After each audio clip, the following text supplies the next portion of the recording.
presidenta de la Asociación de Alumnos y de Amigos de la Universidad de la Experiencia, Carmen Martínez, Junta Directiva de ALUEX, Juan Ramón Pardo Carrión, nuestro conferenciante de hoy. También saludamos a Francisco Javier Martínez Ortuño, de Global Caja, que esta tarde nos acompaña. Muchísimas gracias y que colabora con esta asociación. Muchísimas gracias también por acompañarnos. Y a todos ustedes, señoras y señores, muy buenas tardes. Bienvenidos a la 16ª de las conferencias organizadas por ALUEX dentro de su ciclo de conferencias La cultura, nuestro patrimonio. Antes de presentarles a nuestro conferenciante de hoy, sí que queríamos comentarles dos cositas de la asociación. Una es que el viaje organizado al Bonillo para el día 3 de marzo se ha tenido que suspender debido a los problemas con el tiempo de estos días, pues con las carreteras, las nevadas y demás. Entonces, de momento se traslada al jueves 7 de abril, pero les iremos informando puntualmente de si hay algún cambio más. Por otro lado, muchos de ustedes habrán leído hoy la prensa, la Tribuna de Albacete en concreto, y sabrán que la presidenta de esta asociación, Carmen Martínez, ha sido elegida, reconocida como Mujer Mayor 2016. Así que en nombre de todos los que están aquí de la asociación, en el mío propio, Carmen, muchísimas felicidades. Este reconocimiento se engloba dentro del Día Internacional de la Mujer. El reconocimiento será el próximo 8 de marzo en el Teatro Circo a las 6:30 de la tarde. Y por último, decirles que el próximo 10 de marzo, también a partir de las 6 de la tarde, habrá una jornada de encuentro en el Corte Inglés, que también colabora con esta asociación y entidad a la que también le damos las gracias. Y bueno, pues habrá una jornada allí de encuentro a la que podrán ir todos los socios y socias y pasar una buena tarde. Ahora sí, hacemos otro gran giro temático en este ciclo de conferencias. Hoy, de la mano de nuestro conferenciante, nos adentraremos en el apasionante y deslumbrante mundo de la astronomía. En esta conferencia, Juan Ramón Pardo nos contará, entre otras muchas cosas, por ejemplo, curiosidades, cómo los antiguos egipcios fueron capaces de determinar la duración exacta del año y cómo sus descubrimientos pasaron al calendario juliano de los romanos, o el gran conocimiento que desde la antigüedad había sobre la duración del año. Apasionante, sin duda. Les presento a nuestro conferenciante, Juan Ramón Pardo Carrión. Es doctor en astrofísica y técnicas espaciales por las universidades Pierre et Marie Curie en París y la Universidad Complutense de Madrid. Ha desarrollado su carrera profesional en España, Francia y Estados Unidos, países en los que ha trabajado para instituciones tan prestigiosas como el Observatorio de París, Columbia University en New York, National Aeronautics and Space Administration, NASA, California Institute of Technology y el Consejo Superior de Investigaciones Científicas de España, donde tiene un puesto de científico titular obtenido por oposición. Juan Ramón Pardo ha publicado más de 70 artículos de investigación a lo largo de 20 años de carrera científica, que se han centrado especialmente en el estudio de la componente fría del universo, como es el gas interestelar, atmósferas de estrellas evolucionadas y atmósferas planetarias. Además de su actividad científica, ha trabajado en el campo de la gestión cultural como jefe del Servicio de Actividades Culturales de la Junta de Comunidades de Castilla-La Mancha entre 2011 y 2015 y como concejal de Cultura de Fuentealbilla desde el año 2007 hasta la actualidad. Precisamente en esta localidad, de la que es natural, ha desarrollado un modelo de gestión en el Auditorio Municipal que ha obtenido 2 premios a nivel nacional y que le han permitido llevar hasta esta localidad a primeras figuras del mundo de las artes escénicas como Ainhoa Arteta, José Mayuste, Ara Malikian, José Mercé, María Bayo o Miguel Poveda, entre otros muchos. Todo un lujo para una pequeña localidad y del que yo creo, Juan Ramón, en otro momento estaríamos encantados de conocer en profundidad cómo se ha hecho esto y exportarlo a otros muchos municipios. Bien, pues con Juan Ramón Pardo Carrión iniciamos este apasionante viaje por el espacio, así que, cuando quiera, muchas gracias. Que estoy impresionado por el ciclo de conferencias de la Universidad de la Experiencia, por su variedad y por su amplitud. Y formar parte de él para mí es sin duda todo un honor. Yo voy a hablar sin duda de lo más misterioso y quizá lo más valioso que existe en el universo, que es el tiempo.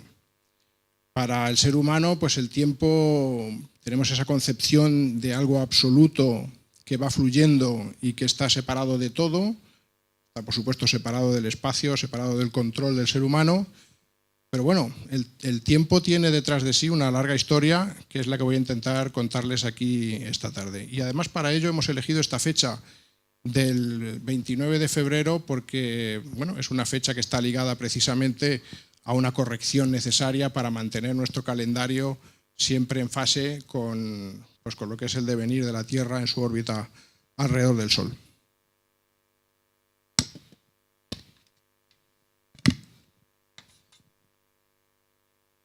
Bueno, vamos a empezar dando unas definiciones de lo que es el tiempo, porque siempre si nos preguntan que expliquemos lo que es el tiempo es algo complicado.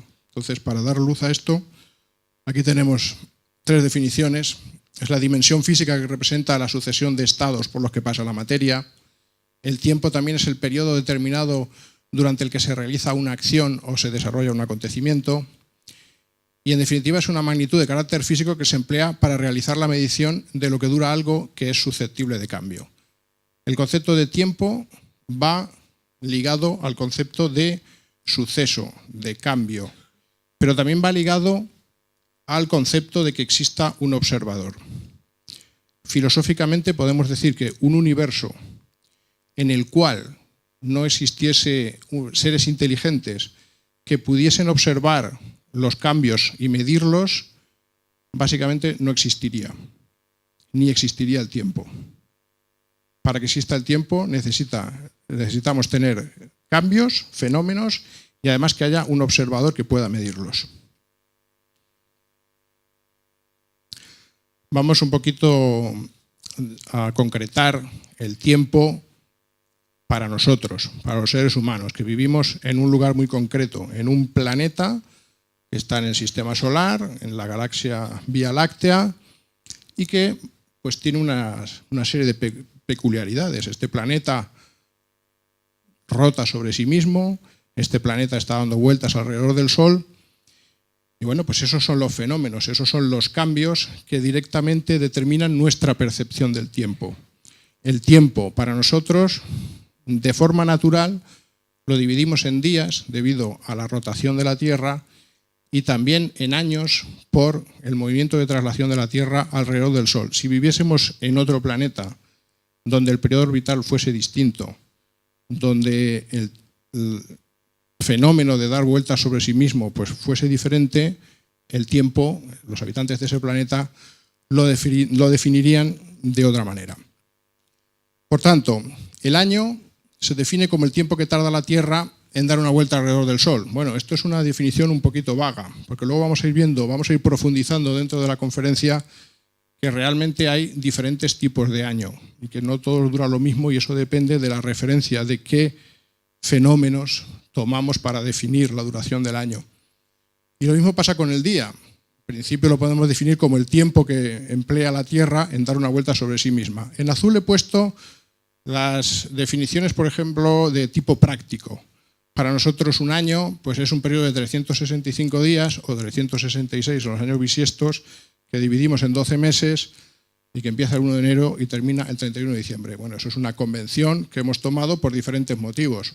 Históricamente, la división en 12 meses se debe a que esos 12 meses pues, se aproximan mucho en duración a lo que es el periodo de otro astro muy importante para nuestra vida, que es la Luna.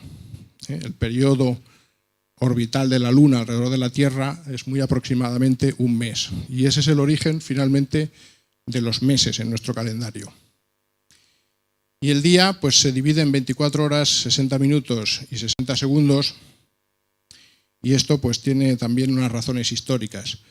Hoy en día usamos un sistema decimal para medir prácticamente todo y, sin embargo, el tiempo, que ya se empieza a medir desde la antigüedad, pues se le da unidades en un sistema sexagesimal. Y de ahí que tengamos, pues culturalmente esto no se ha cambiado y sigamos usando las horas, los minutos y los segundos. Como digo, 24 horas, estas divididas en 60 minutos y estas divididas en 60 segundos. Bueno, pues vamos a intentar definir el tiempo solar, el tiempo relacionado con la duración del día. ¿Cómo podemos definir eso? Bueno,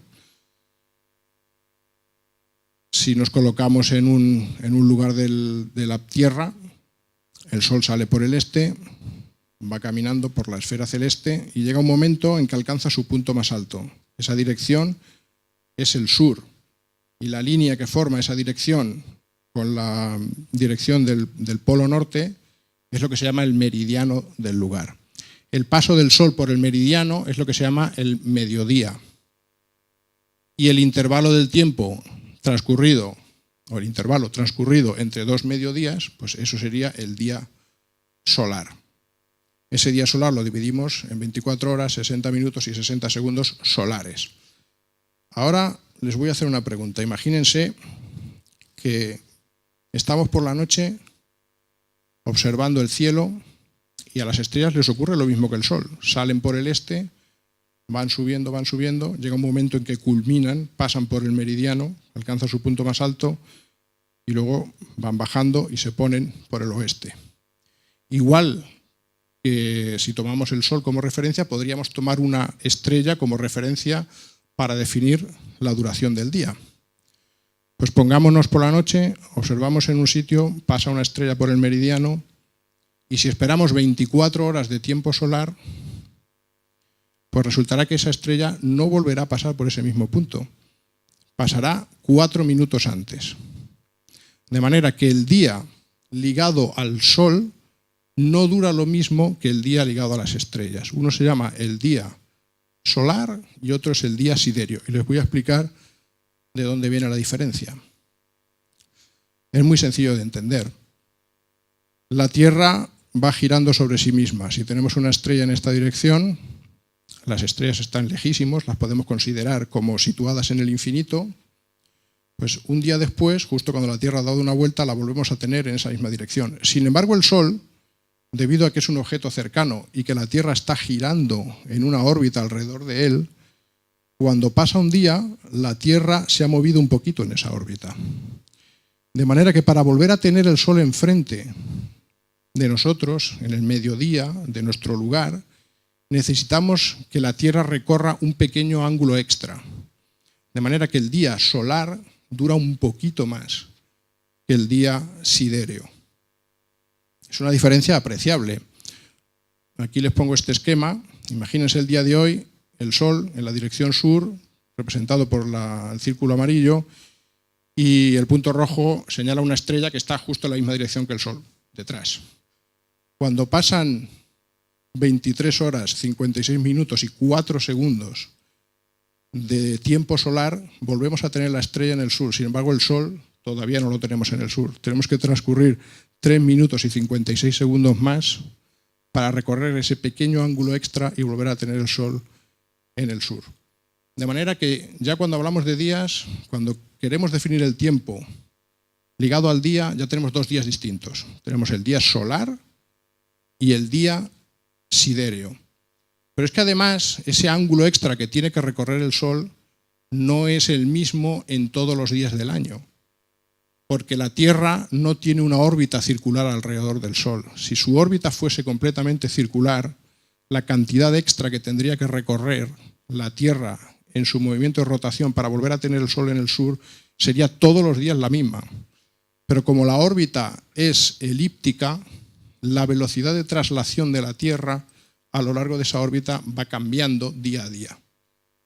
De manera que el día solar y el día sidéreo encima no duran siempre lo mismo.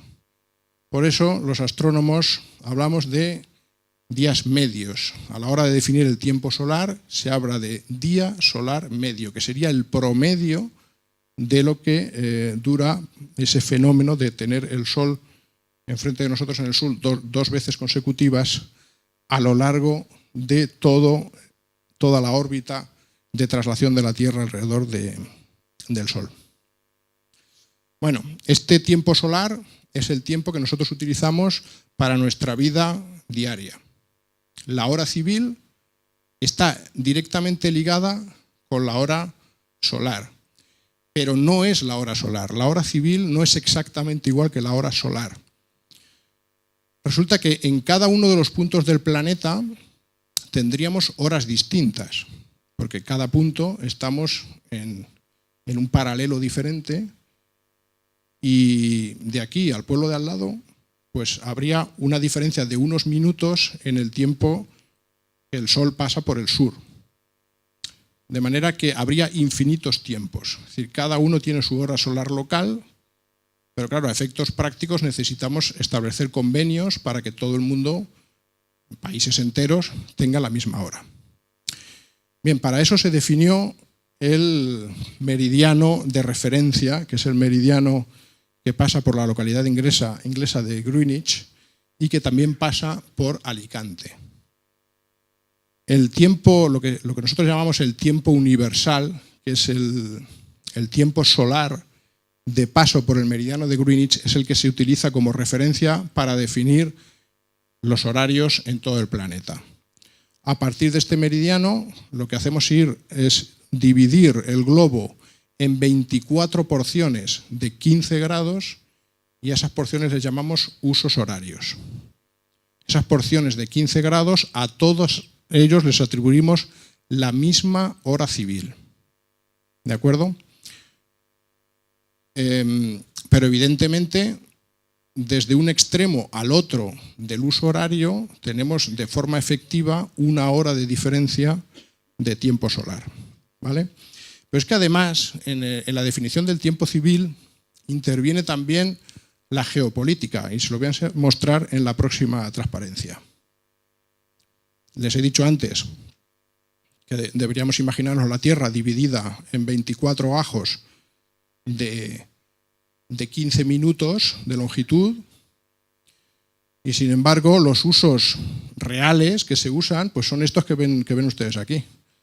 Hay zonas del planeta donde más o menos se conserva esa porción de 15 grados, pero hay otras zonas, pues sin ir más lejos. Por ejemplo, aquí China se sale completamente. China realmente debería tener varios usos horarios, sin embargo deciden tener la misma hora en prácticamente todo el país. Hay otros países que son del tamaño de China, como Estados Unidos, que sí que tienen diferentes usos horarios y por eso pues, la hora en Nueva York y en Los Ángeles son 3 horas de diferencia. Y una cosa muy curiosa es que España está en el uso horario equivocado, en un uso horario que no le corresponde.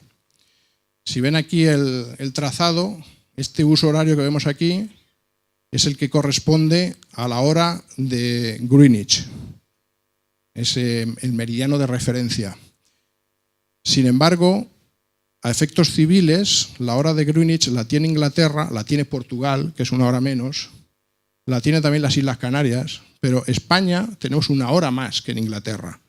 A España nos han metido, o nos hemos metido nosotros, con el horario europeo, con países como Italia, como Suecia, que aquí se puede ver claramente que Suecia e Italia estarían en el uso horario siguiente.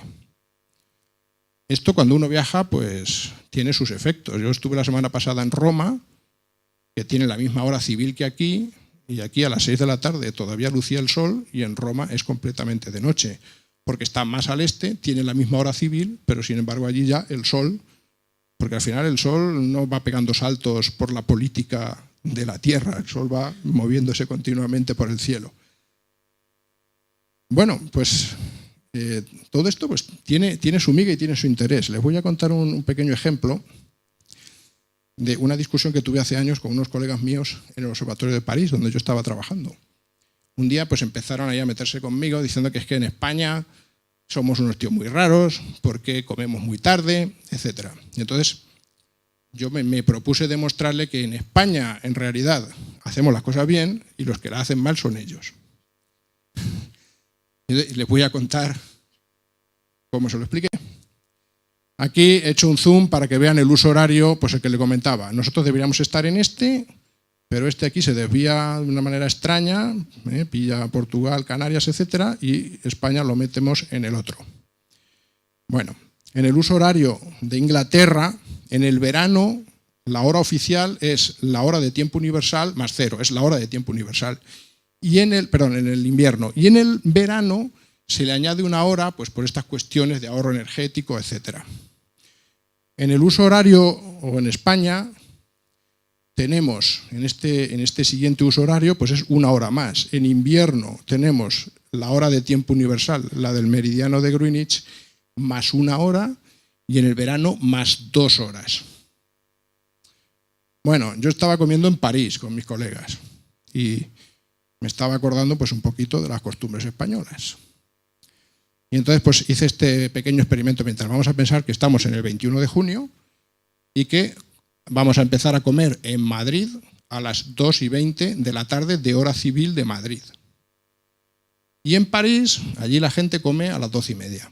Era la hora a la que yo estaba comiendo con ellos, 12:30 de la tarde. Estas son las coordenadas, latitud y longitud de Madrid. La longitud de Madrid es 2 grados hacia el este del meridiano de referencia de Greenwich. Sin embargo, 2 grados al oeste, lo he colocado mal, 2 grados al oeste y París está puesto al revés. París está 4 grados al este. ¿Qué quiere decir eso? Pues que uno puede calcular, teniendo en cuenta todas estas historias que he contado sobre el tiempo solar real en cada sitio, cuál es la hora solar a la cual uno está comiendo en Madrid, si come a ese horario civil o en París. Y haciendo los cálculos, pues sale lo siguiente. Si comemos a las 2:20 el día 21 de junio en Madrid, resulta que estaremos empezando a comer a las 12:04 de hora solar, es decir, justamente al mediodía solar. Esto no es ninguna tontería, porque antes de usar todos estos horarios, nos remontamos 70, 80 años atrás, mi abuelo me decía, no, si nosotros comíamos a mediodía, comíamos a las 12, que son las 2 de ahora. ¿Y en París a qué hora comen? A las 10:41. Me decía, es que vosotros hacéis el almuerzo y luego con el café pues os vais a casa. Y bueno, como eran astrónomos y entendían perfectamente toda esta historia del tiempo solar, etcétera, pues me tuvieron que dar la razón. Todo esto simplemente para decir que el tiempo pues tiene su miga y sobre todo que sepáis que siempre la hora que pone en el reloj no es directamente la hora que marcaría un reloj solar. Bueno, vamos a hablar ahora de lo que es el tiempo siderio y de la duración del año, que es lo que nos ocupa en esta conferencia, más incluso que la duración del día. El asunto sería, ¿qué estrella podemos tomar como referencia para definir el día siderio? Porque para definir el día solar está claro, la referencia es el Sol. Pero estrellas visibles por la noche hay 6.000. ¿Cuál de ellas tomamos como referencia para definir el día siderio? Pues los astrónomos hemos decidido no tomar ninguna estrella como referencia. Tomamos un punto imaginario que hay en el cielo, que es el siguiente. Aquí tienen que imaginar que la Tierra está en el centro del universo, que proyectamos en el cielo el ecuador de la Tierra, sería un plano proyectado en el cielo que nos daría una circunferencia, que es lo que se llama el ecuador celeste, y que proyectamos en el cielo también el plano de la órbita de la Tierra alrededor del Sol, que es lo que se conoce como la eclíptica. Y de manera un poquito más popular es el zodíaco. Este círculo es la proyección de la órbita de la Tierra alrededor del Sol, proyectado en el cielo, recorre las 12 constelaciones del zodíaco. Por ese círculo se va moviendo el Sol y se van moviendo los planetas. Y de ahí viene toda la historia de los horóscopos. Porque como todos, tanto el Sol como los planetas, están todos moviéndose en el mismo plano, no pueden estar en ninguna otra constelación que no sea las del zodíaco. ¿Vale? Bueno, pues estas dos circunferencias tienen 2 puntos de corte. Se cortan en 2 puntos, que les llamamos los equinoccios. Cuando el Sol está en cualquiera de estos 2 puntos de corte, ese día resulta que el día y la noche duran exactamente igual en todo el planeta. 12 horas en todos los puntos del planeta. A partir del equinoccio de primavera, los días empiezan a alargar en el hemisferio norte y empiezan a cortar en el hemisferio sur. Y al contrario, en el equinoccio de otoño.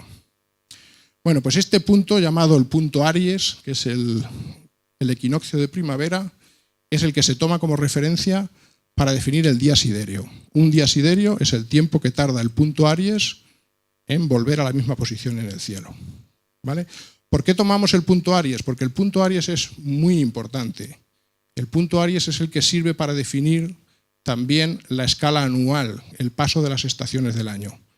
Cuando el Sol pasa por el punto Aries, empieza la primavera y el año, a efectos nuestros, el año importante, que es el año trópico, el año de las estaciones, acaba cuando el Sol vuelve a situarse justo en el punto Aries. Parece sencillo, pero es que resulta que el punto Aries va cambiando de año en año, no es un punto fijo. ¿Y a qué se debe esto? Pues se debe a lo siguiente: la Tierra gira sobre sí misma y aquellas personas, que aquí seguramente habrá muchas, que hayan jugado con peonzas, saben que cuando usted lanza una peonza, pues va girando, pero ¿qué le ocurre al final cuando ya va perdiendo velocidad? Saben que antes de pararse empieza a hacer un movimiento de cabeceo. Pues la Tierra es como una peonza, gira sobre sí misma, pero además tiene un movimiento de cabeceo, es decir, su eje va describiendo un círculo en el cielo. Y bueno, en una peonza, pues esto dura un par de segundos. En la Tierra, el movimiento de cabeceo del eje dura 26.000 años. Bueno, es mucho tiempo, pero se puede medir. Ese movimiento de cabeceo provoca que el punto Aries vaya cambiando de posición a lo largo del tiempo. Y realmente, como el punto Aries es algo que se conocía ya desde la antigüedad, si pensamos en la época de los egipcios, cuando se construyeron las pirámides hace 5.000 años, 5.000 sobre 26.000 es una fracción apreciable. Y desde aquella época hasta aquí se ha podido ver de manera muy clara que el punto Aries ha ido cambiando de sitio. Y vamos, la manera más clara se la voy a mostrar ahora. Está tan claro que ha cambiado de sitio que el punto Aries se llama Aries porque estaba en la constelación de Aries. Y ahora resulta que el punto Aries está en la constelación de Piscis, que es la constelación de al lado. O sea, ha tenido tiempo, desde que se le puso el nombre, ha tenido tiempo en moverse, pues, lo que es una constelación. 12 constelaciones que tiene el zodíaco, si dividimos 360 grados entre 12 constelaciones, nos salen 30 grados. O si dividimos 26.000 años entre 12, pues nos salen 2.000 y pico años. Pues justo. Unos años antes de Cristo, 2-3 siglos antes de Cristo, los griegos le pusieron al punto Aries ese nombre porque estaba en la constelación de Aries y los números cuadran perfectamente. 2.000 y pico años después ha recorrido el ángulo que uno esperaría. Y bueno, pues esto tiene su implicación también. Debido a que el punto Aries va moviéndose con respecto al resto de las estrellas del cielo, que las estrellas sí que están fijas, pues resulta que el periodo rotacional puro de la Tierra es 23 horas 56 minutos 4,0989 segundos de tiempo solar medio, pero el día siderio, que toma como referencia el punto Aries, dura aproximadamente 8,4 milésimas de segundo más. Esas 8,4 milésimas de segundo tienen que ver con ese cambio en la posición del punto Aries. Y como veis, tiene su miga el tiempo. ¿Esto es importante? Pues hombre, así en la vida cotidiana para comer lo mismo da, ¿no? Se puede comer media hora antes o media hora después. Pero cuando uno quiere hacer algo de mucha precisión, todo esto necesita tenerlo perfectamente controlado. Aquí les muestro unas imágenes muy recientes. Este soy yo, pues el mes pasado, en unas observaciones con un telescopio que está aquí en nuestra región, en el Observatorio de Lleves, en Guadalajara. Está en la sala de control y aquí les muestro la consola del telescopio, en donde nos van saliendo pues datos interesantes. Y entre ellos, fíjense, dos relojes. Uno que pone UTC, que es el tiempo universal coordinado, es el tiempo del meridiano de Greenwich, medido con relojes atómicos, voy a hablar de ello después. Y aquí debajo LST, que es Local Sidereal Time, el tiempo siderio local. Para hacer observaciones con el telescopio, nosotros lo importante es este tiempo, que es el que nos permite a nosotros saber dónde están las estrellas en esa posición del planeta en cada instante. Y este es un tiempo de referencia para calcular este otro tiempo. Y fíjense que uno son 19 horas, esto era a las 7 de la tarde, 8 de la tarde en realidad, de tiempo civil, 19 horas 12 minutos, tal, y el tiempo siderio 5 horas ¿vale?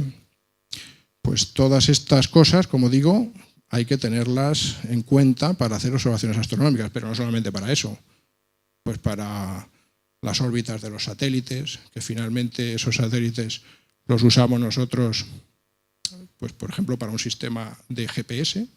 En nuestro móvil hoy en día podemos saber perfectamente nuestra posición tomando como referencia unos satélites que están orbitando alrededor de la Tierra, pero esos satélites necesitan tener una referencia exacta del tiempo. Bueno, ¿cómo hacemos la medida del año? La medida del año, en principio, pues lo que se trata, si para medir el día es ver el tránsito del Sol por el meridiano, pues para ver lo que dura un año, lo que hay que buscar es 2 veces consecutivas que el Sol esté exactamente en la misma posición del cielo. Porque en un lugar dado del planeta, el Sol cada día del año va saliendo por una posición diferente, alcanza una altura diferente y se pone en otra posición, en el oeste, distinta. Esa altura va cambiando entre 2 ángulos distintos. El más alto de ellos corresponde al día más largo del verano y el más corto es el día más corto del invierno. Pero como pueden ver, el Sol se puede encontrar en una multitud de posiciones muy distintas. Y para saber lo que dura el año es encontrar el Sol exactamente en el mismo punto del cielo 2 veces consecutivas. Así que, bueno, eso lo tenían muy claro los antiguos e idearon diferentes formas de hacerlo. La forma más sencilla para que uno pueda medir el año, así un experimento en su casa, es colocar un palo, es como un reloj de arena, y justamente a mediodía, al momento que tiene la sombra más corta, pues anota la longitud. Conforme va avanzando el invierno, pues la longitud se va haciendo más y más larga, y en el verano más corta. 2 veces consecutivas con la sombra más larga, pues eso marcaría lo que dura el año. Pero claro, si uno tiene un palo de 1 metro, la diferencia de lo que mide la sombra de un día para otro, pues es muy poquito, unos milímetros. Es una cosa difícil de medir. También se puede medir lo que dura el año, pues viendo en qué posición del horizonte va saliendo el Sol. Y cuando lo encuentre 2 veces seguidas en una misma posición, pues eso le marca lo que dura el año. Eso, por ejemplo, parece ser que es lo que motivó la construcción de este monumento que todos conocerán, Stonehenge, en Inglaterra. Ahí está, bueno, pues un poquito destruido, como está en la actualidad, pero la reconstrucción sería algo así. Justamente el Sol, cuando sale por un determinado punto, bueno, las sombras y la posición que uno puede ver si se sitúa en el centro, pues era una manera de medir para ellos la salida del Sol y establecer la duración del año. Esto era muy importante porque, claro, todas estas culturas, bueno, hoy en día también, la agricultura y la ganadería pues son la base para poder subsistir, y entonces era necesario establecer un calendario muy preciso para saber cuándo había que sembrar, porque la siembra es anticiparse, hacer 3 meses antes de la cosecha una operación y hay que saber cuándo hacerla. Bueno, pues tenemos el caso de Stonehenge, tenemos el caso de los zigurats en la antigua Mesopotamia. También parece ser que en la cúspide pues tenían un observatorio dedicado a estas cosas. Y está el tema de las pirámides de Egipto. Las pirámides de Egipto sabemos que son tumbas. En este caso, las 3 que están al lado del Cairo son las tumbas de los faraones miceninos Kefren, y esta de aquí, que es la gran pirámide, la más grande de todas, del faraón Keops. Pero una vez construidos estos edificios tan altos, pues os podéis imaginar, la sombra que proyectan es muy grande, y si un palo de un día a otro, la diferencia de la sombra es unos milímetros, en un edificio como la Gran Pirámide, que tiene 147 metros, de un día a otro lo que cambia la sombra son como 30 o 40 centímetros. Es algo que es muy fácil de medir. ¿Vale? Resulta que, lo vamos a ver ahora un poquito después, bueno, estos son otros monumentos que también pues tienen que ver con esto. Este es un observatorio chino, este es uno maya. Fijaros que justo esa ventanita pues sirve para, cuando el Sol está ahí, también para determinar la duración del año. Son 2 culturas muy distintas, épocas diferentes, pero usan el mismo principio. Este es el templo de Abu Simbel, en Egipto. Es un templo que una vez al año, por esta puerta de aquí, resulta que se da el fenómeno de que justo en una hora del día determinada, el sol, los rayos del sol entran e iluminan unos dioses que hay justo al fondo de un corredor muy largo, de decenas de metros. ¿Vale? Entonces, la construcción de este templo pues, también tenía que ver con la preocupación astronómica de determinar la duración del año. Aquí os muestro las pirámides de Egipto, las pirámides de Keops, Kefren y Micerinos. Bueno, pues el tema de la sombra. Esto es norte, sur, este, oeste. Vemos una sombra al oeste. Esto correspondería a la situación por la mañana. Ha salido el sol por el este y se proyecta la sombra de las pirámides hacia el oeste. Y justo a mediodía vemos aquí la proyección de las pirámides, de la sombra de las pirámides hacia el norte.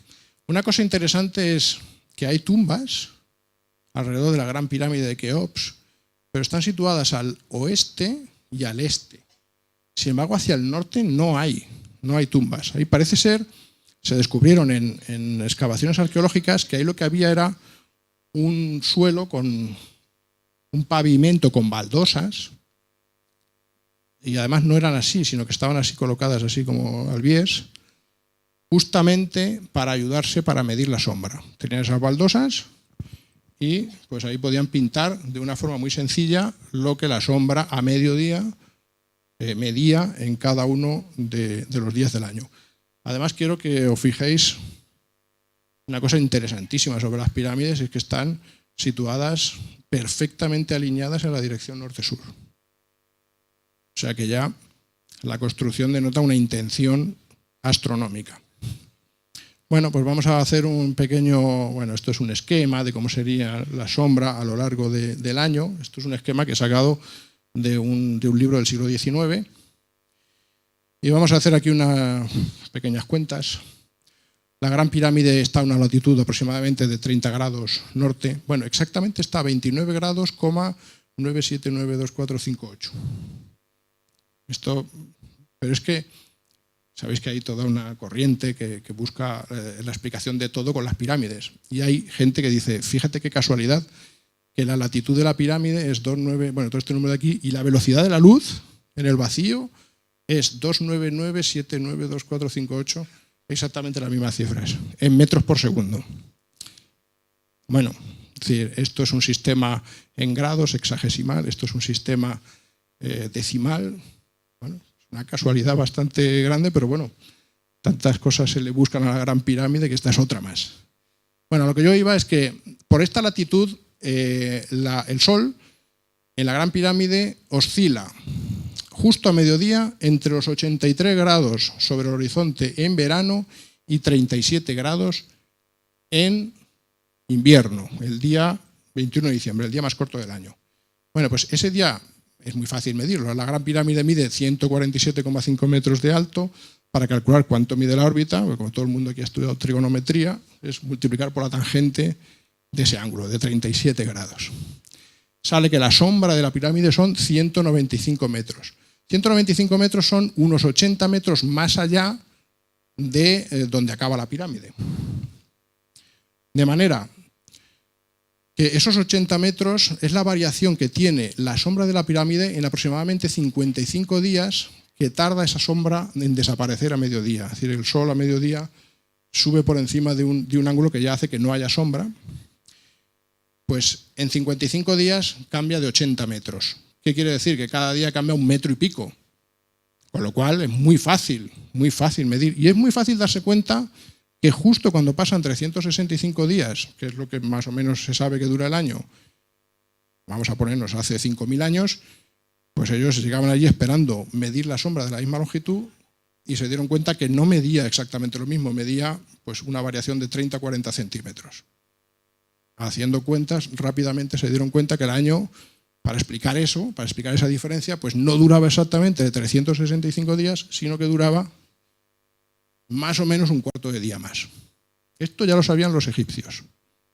Y de hecho lo incorporaron a su calendario en un decreto de Cánopo del siglo III a.C.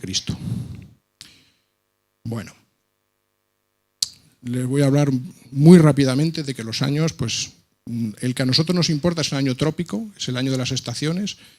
es, como digo, el intervalo que transcurre entre el paso del Sol por el punto Aries, pero hay otros años, como por ejemplo el año anomalístico, que son 2 pasos consecutivos de la Tierra por el perihelio. El perihelio es el punto más próximo de la Tierra al Sol. El año puramente siderio, que es 2 pasos consecutivos por el mismo punto de la órbita, no por el punto Aries, sino por el mismo punto de la órbita, porque el punto Aries, como he dicho, va cambiando de sitio, y ese año dura 365 días, 6 horas, 9 minutos. Como pueden ver, pues todos hay una pequeña variación de varios minutos. El año anomalístico dura esto que ven aquí, porque la órbita de la Tierra en realidad no es una órbita cerrada. Debido al efecto de los otros planetas, la órbita no se termina de cerrar y el perihelio, el punto más próximo de la Tierra al Sol, también va cambiando de año en año. En fin, hay muchas de las que cortar con el tiempo. Al final, el que a nosotros nos importa es el año trópico, que dura de manera exacta 365 días, 24-22. ¿Vale? Los egipcios ya sabía que duraban, ya tenían las 2 primeras cifras decimales, 365 con 25, de manera que ellos ya sabían que cada 4 años había que añadirle un día. Los romanos no tenían esto en su calendario, era un auténtico batiburrillo, pero Julio César, que como saben pues hizo muchas campañas por Egipto, tuvo sus contactos con gente como Cleopatra, etcétera, con contactos próximos con la cultura egipcia, pues él se trajo muchas cosas del conocimiento de los egipcios. Y en concreto en el año 46 a.C. fue cuando se estableció el calendario juliano. El año 46 a.C., que fue cuando comienza el calendario juliano, fue un año que duró 445 días y le llamaron el último año de la confusión. Y a partir de ahí empezaron a tenerse los años de 365 días y meter uno más cada 4 años. Como todos ustedes saben, en el año 44 a.C., 2 años después, el 15 de marzo, fue asesinado Julio César. Y ya como se lo cargaron, pues nos vamos a cargar también el calendario. Y entonces algunos sacerdotes, paganos, tal, dijeron, bueno, vamos a cambiar porque este tío no tenía razón y realmente hay que meter un día más cada 3 años, no cada 4. Y entonces pues se metió un bisiesto cada 3 años.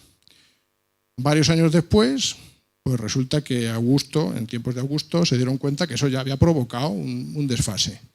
De manera que Augusto abolió esa regla, volvió a introducir los años bisiestos cada 4 años y para recuperar ese desfase que se había metido, abolió los años bisiestos durante 36 años, hasta el año 44. Ya, bueno, en el año 44 ya arrancamos bien. Pero la historia no acaba aquí. Seguimos en la época del Imperio Romano, 1000 batallas, emperadores asesinados, etc. Llegamos al año 312 después de Cristo, es la victoria de Constantino sobre Magencio, y en el año 313 el Edicto de Milán, por el cual Constantino establece la religión cristiana como religión oficial en el imperio. Y por eso Constantino es tan sumamente importante y ese es el motivo por el cual su arco pues, se ha preservado, está ahí al lado del Coliseo. Su estatua ecuestre está también en la plaza del Campidoglio, porque no es la suya, es la estatua ecuestre de Marco Aurelio, pero los cristianos lo confundieron con Constantino, que fue el emperador bueno, y bueno, pues eso permitió que esa estatua de bronce no fuese fundida y ahí está. Bueno, todo esto para decir que en el año 325 después de Cristo, Constantino convoca el primer concilio de la Iglesia cristiana, que se celebró en Nicea, que está en la actual Turquía, y allí pues, se establecieron una serie de doctrinas muy importantes. Entre ellas se discutió el arrianismo, que discutía la naturaleza divina de Cristo, y de ahí salió también la doctrina trinitaria de la Iglesia católica, la existencia de Padre, Hijo y Espíritu Santo. Y además de eso, se hizo una cosa muy importante, que es fijar como fecha de Pascua, del domingo de Resurrección, el estar ligado con la primera luna llena después de el paso por el equinoccio de primavera, por el punto Aries, por la entrada de la primavera. Bueno, se dijo, siempre vamos a hacer Viernes Santo, primera luna llena o lo más próximo después de que entre la primavera. Pasaron los años, pasaron 1500 años y claro, resulta que la duración del año del calendario juliano es 366,25, pero realmente dura 366,24-22. Es una diferencia de 11 minutos, pero cuando pasan 1200 años, esos 11 minutos contados de más provocan 10 días de más. De manera que la primavera se adelantaba. Hubo un informe de la Universidad de Salamanca en el siglo XVI que enviaron al Papa y dijeron, cuidado, que la primavera, el día del año en el cual el día y la noche duran lo mismo, está ocurriendo el día 11 de marzo. Y en el Concilio de Nicea se dijo que eso era el 21. Aquí pasa algo. Lo que pasa es que se contaban días de más.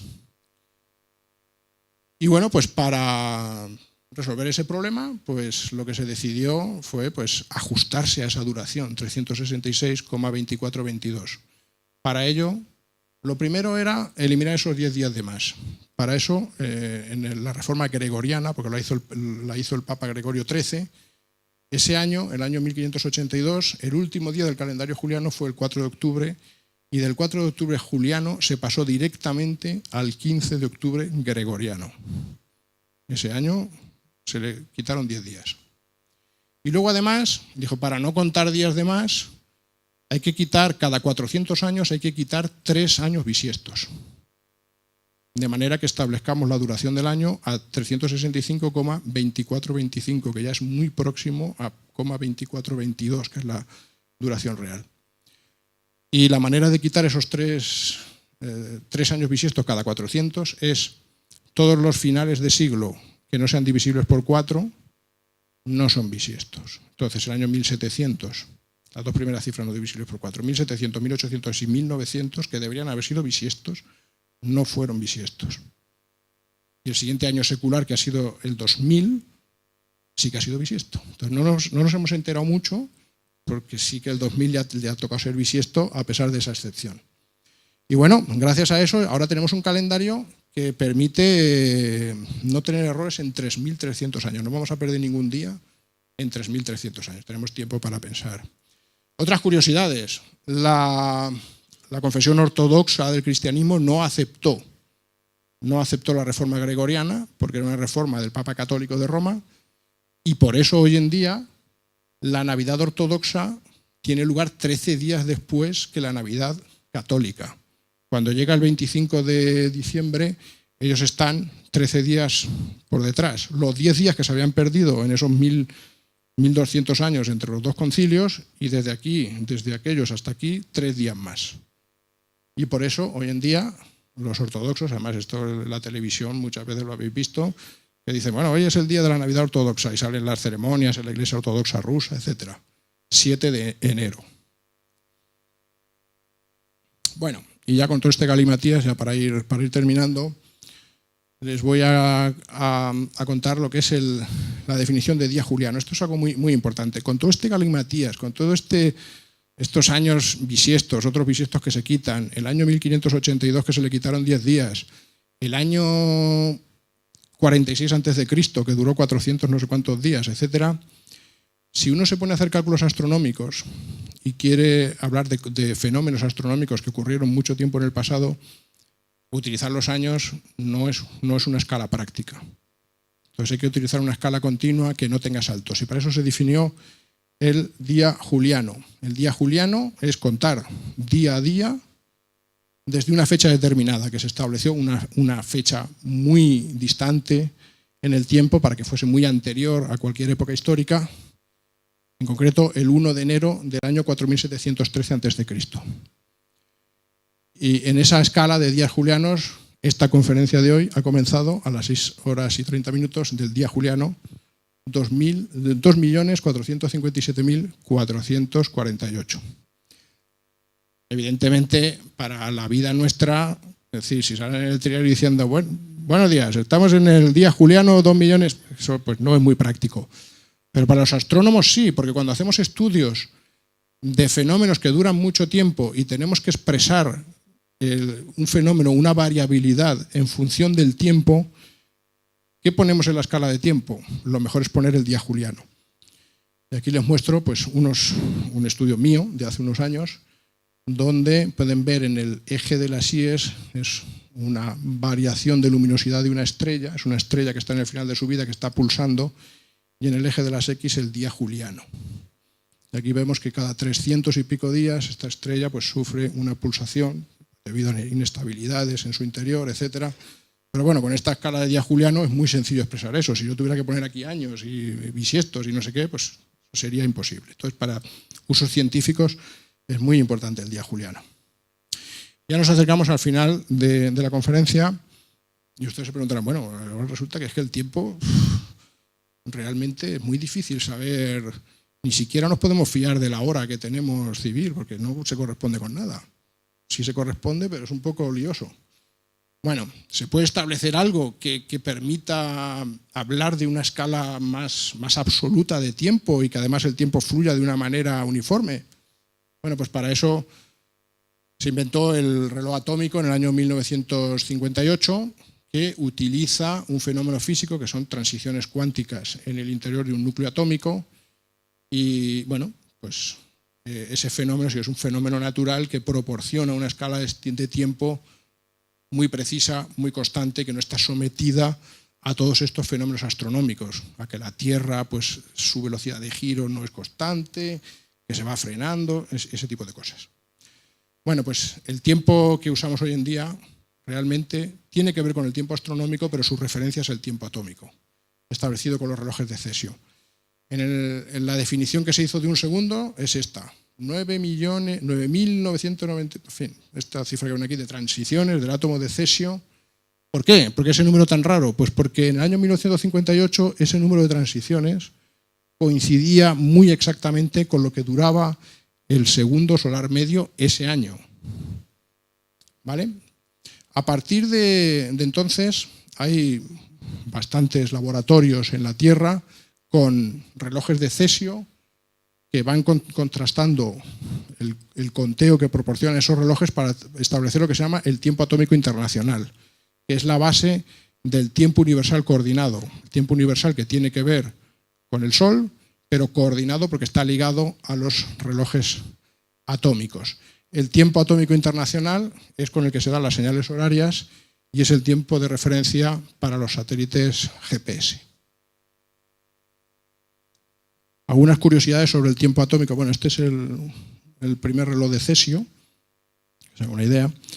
Unas curiosidades sobre el tiempo atómico es que el tiempo atómico sí que es una cosa constante y si lo comparamos con el tiempo universal, el tiempo del Sol, resulta que se van perdiendo segundos al cabo del tiempo porque la Tierra se va frenando. O sea, hay un desfase.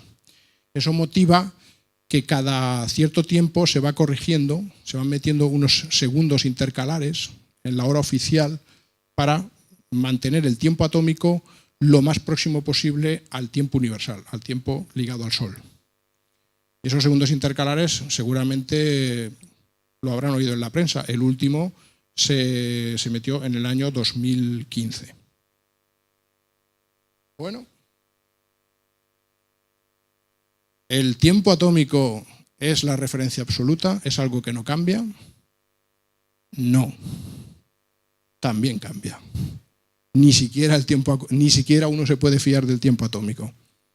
Y todo esto tiene que ver con la teoría de la relatividad de Einstein, que demostró que el espacio y el tiempo son algo que no se pueden separar y que el tiempo realmente sufre cambios con los sistemas de referencia y también con la geometría del espacio debido a la presencia de objetos masivos. Se lo voy a explicar, esto es una cosa un poco complicada, la voy a explicar muy de pasada. Cuando tenemos dos observadores que se mueven a una velocidad respecto de otro, resulta que el tiempo que perciben esos observadores es distinto. Porque lo que es absoluto en el universo no es el tiempo, lo que es absoluto es la velocidad de la luz. Y si dos observadores se están moviendo uno respecto de otro, ambos tienen que percibir la misma velocidad de la luz. Y la única manera de explicar eso es que el tiempo se dilate para uno y se encoja para el otro. La transformación, cuando la velocidad relativa entre los observadores es v, c es la velocidad de la luz, viene expresada por esta fórmula. Cuando la velocidad relativa es 1 kilómetro por segundo, la dilatación del tiempo es 0,35 milésimas de segundo al año. Eso es lo que se dilata el tiempo atómico. Si uno pone un reloj atómico ahí, va a tener ese desfase. Pero si la velocidad son 200.000 kilómetros por segundo, es decir, nos estamos moviendo ya a velocidades comparables con la de la luz, la dilatación del tiempo puede ser factores muy altos. Si uno mete 200.000 en esta fórmula, le sale una dilatación del tiempo de 4.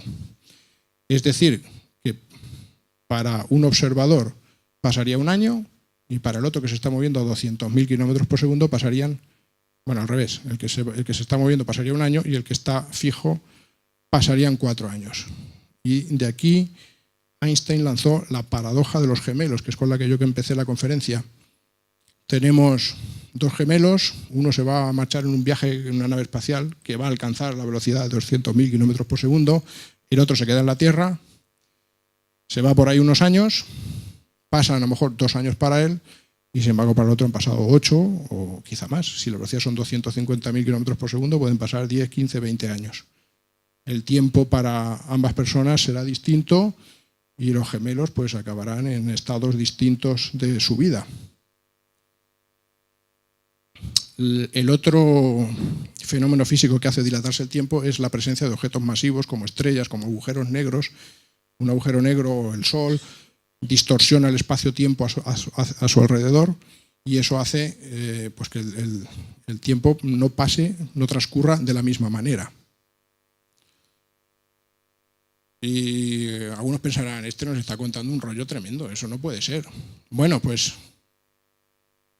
un ejemplo de la vida cotidiana que todos usamos, el GPS.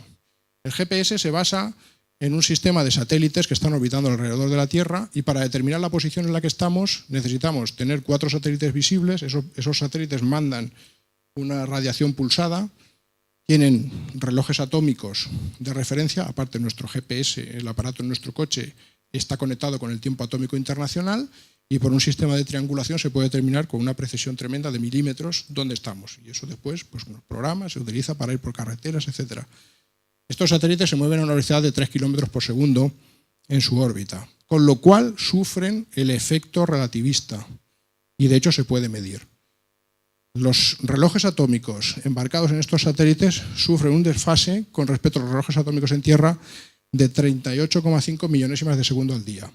No es mucho, pero cuando transcurren unos cuantos días ya nos metemos en el terreno de las milésimas, centésimas de segundo, que son cantidades que sí que podemos medir. O sea que realmente ese efecto existe.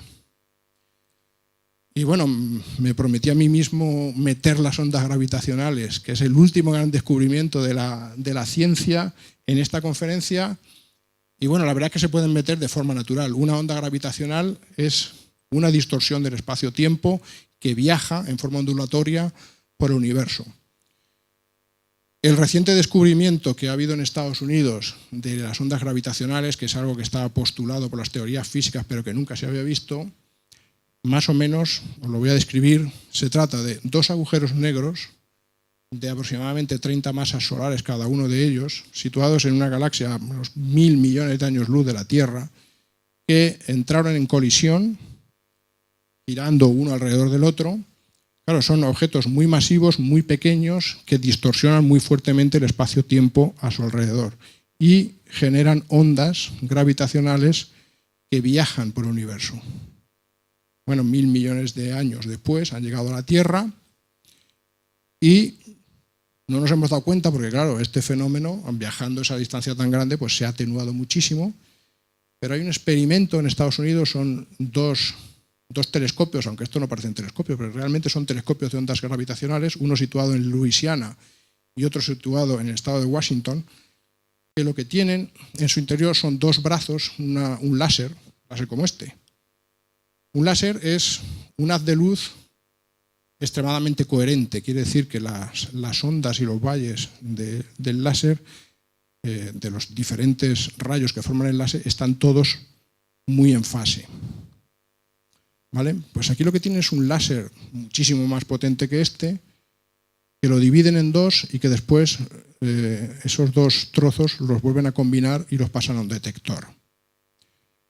¿Qué es lo que ocurre? Que normalmente en un estado normal, al combinar esos dos láseres, se produce una interferencia y eso da una determinada señal en el detector.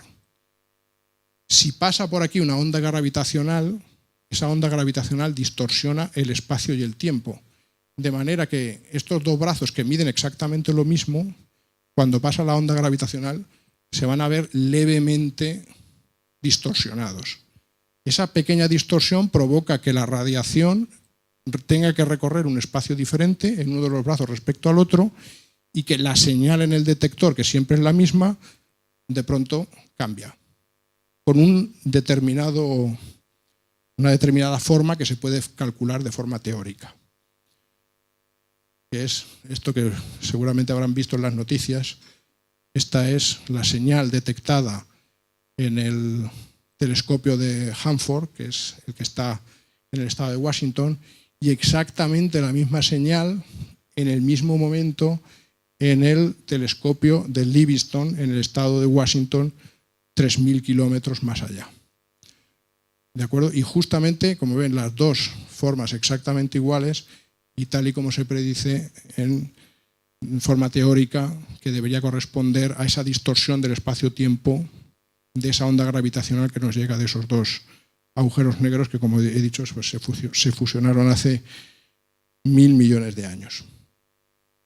Bueno, pues otra aplicación del tiempo, esa distorsión del espacio y del tiempo, ingeniosamente, digamos, llevada a un sistema de detección, ha permitido pues este grandísimo descubrimiento de la ciencia de nuestros días.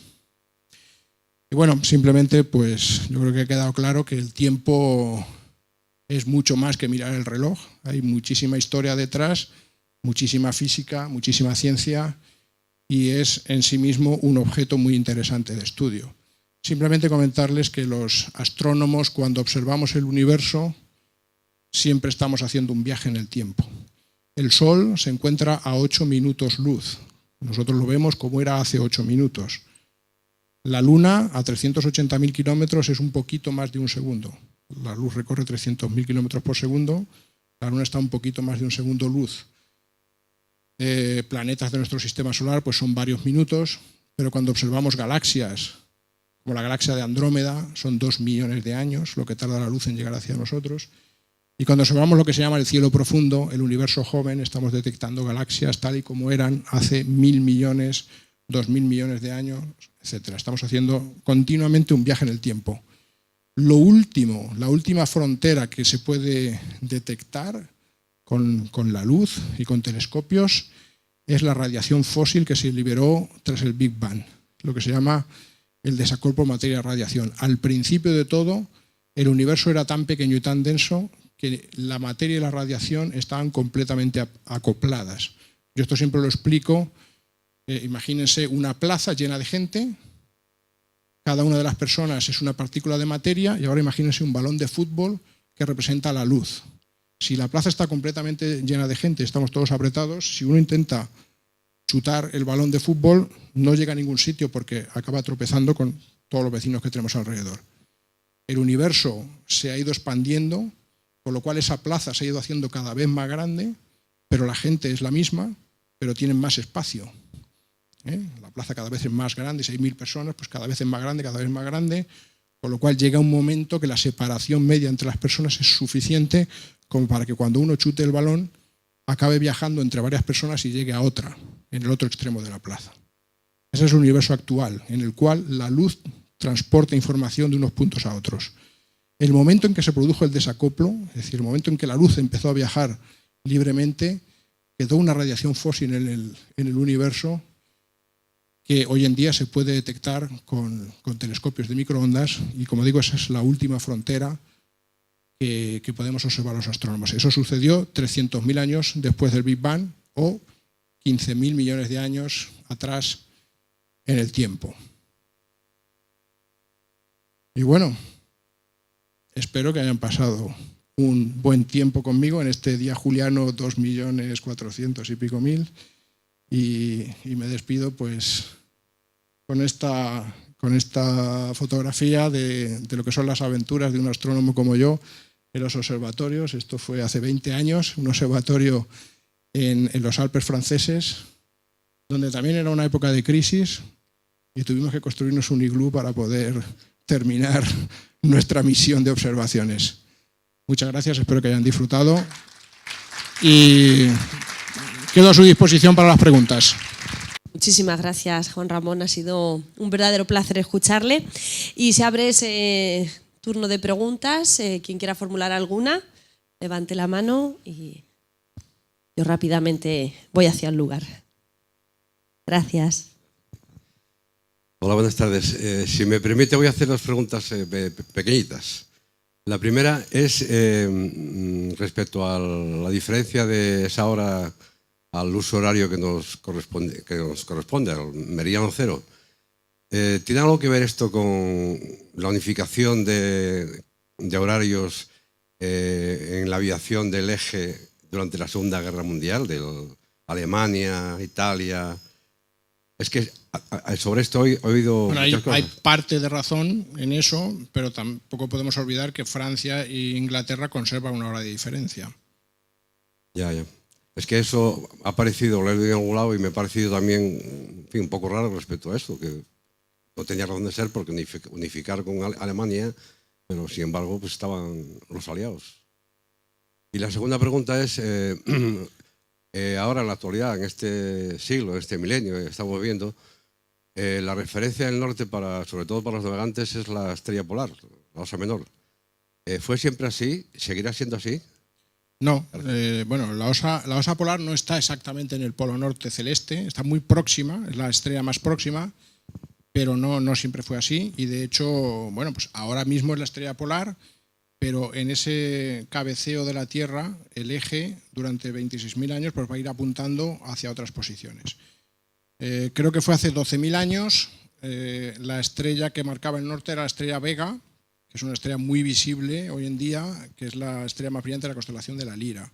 Y hay otras estrellas que están justo en ese círculo imaginario que va recorriendo el eje de la Tierra a lo largo de los años. Y efectivamente, pues la estrella polar estará pues, una serie de años siendo esa referencia, pero irá cambiando con el tiempo.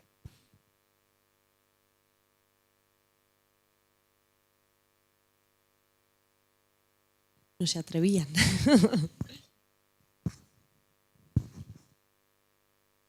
Buenas noches. Bueno, les felicito por la conferencia, está muy bien expuesta, muy bien desarrollada, pero estoy observando en una pregunta que usted está hablando de viajes en el tiempo. Y claro, yo soy observador, y como observador que soy, no creo que viajemos nunca en el tiempo, nunca se viaja en el tiempo.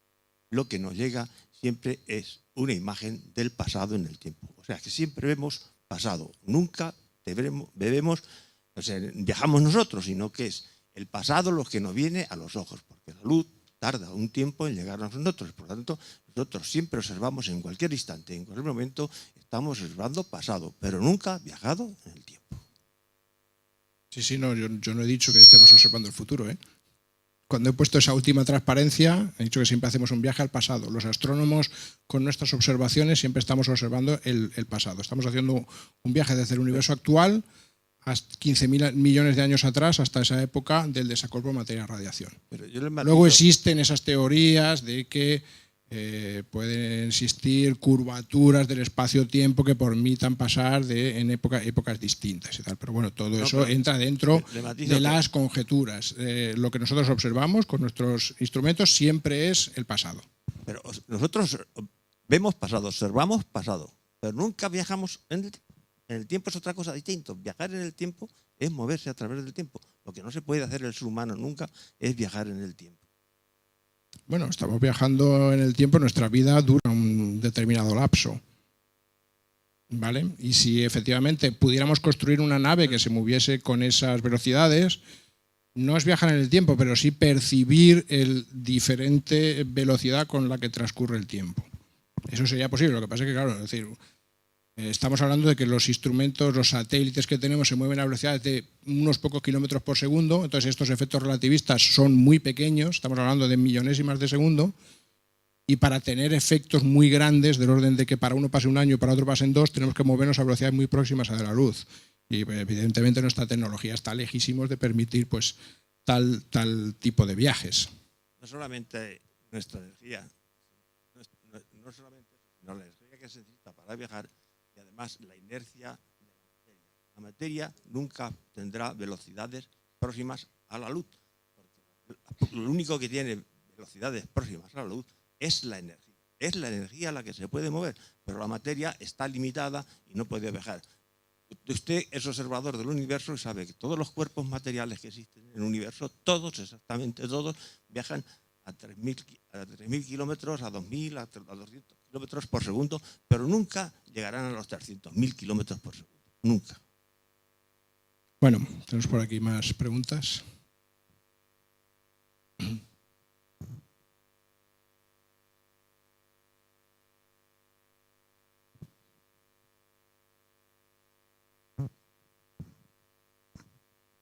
Buenas tardes.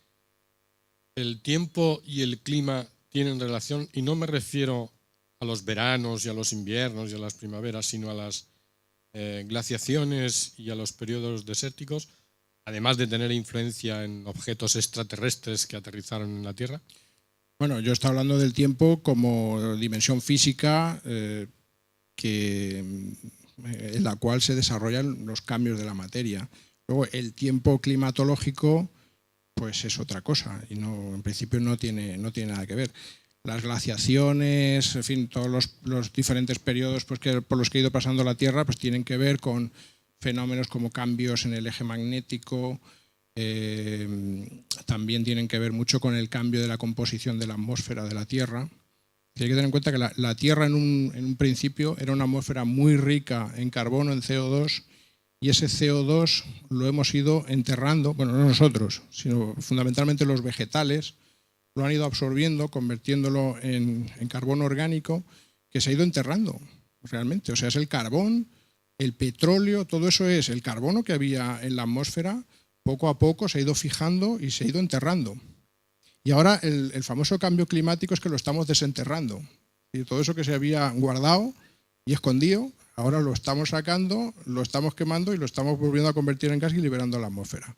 Y un poco, digamos, invirtiendo el proceso. Y con todo eso, a lo largo de los millones de años de historia de la Tierra, pues tiene que ver pues, el clima y el tiempo climatológico en este caso, o meteorológico.